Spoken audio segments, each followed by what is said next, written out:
بسم اللہ الرحمن الرحیم۔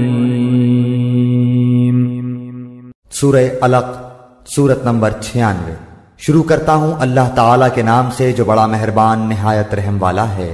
اقرأ بسم ربک الذی خلق، پڑھ اپنے رب کے نام سے جس نے پیدا کیا۔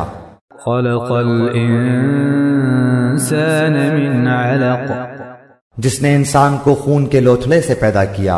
اقرأ وربک الاکرم، تو پڑھتا رہ تیرا رب بڑے کرم والا ہے۔ الذی علم بالقلم، جس نے قلم کے ذریعے علم سکھایا۔ علم الانسان ما لم يعلم، جس نے انسان کو وہ سکھایا جسے وہ نہیں جانتا تھا۔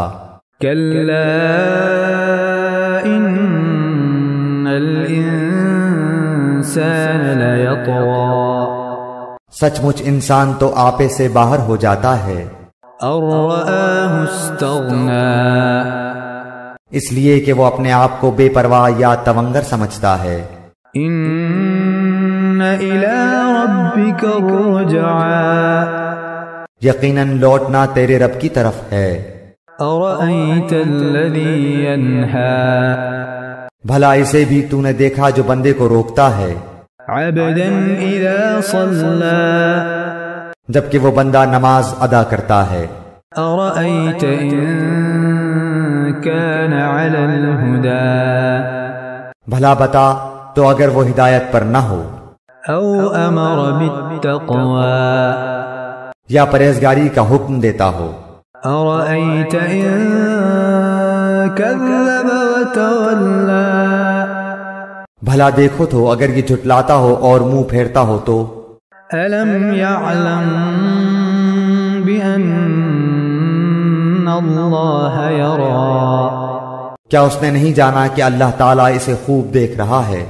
کلا لئن لم ینتہ لنسفعا بالناصیہ، یقیناً اگر یہ باز نہ رہا تو ہم اس کی پیشانی کے بال پکڑ کر گھسیٹیں گے۔ ناصیۃ کاذبۃ خاطئہ، ایسی پیشانی جو جھوٹی خطا کار ہے۔ فلیدع نادیہ، یہ اپنی مجلس والوں کو بلا لیں۔ سندع الزبانیہ، ہم بھی دوزخ کے پیادوں کو بلا لیں گے۔ کلا لا تطعہ واسجد واقترب، خبردار اس کا کہنا ہرگز نہ ماننا، اور سجدہ کر اور قریب ہو جا۔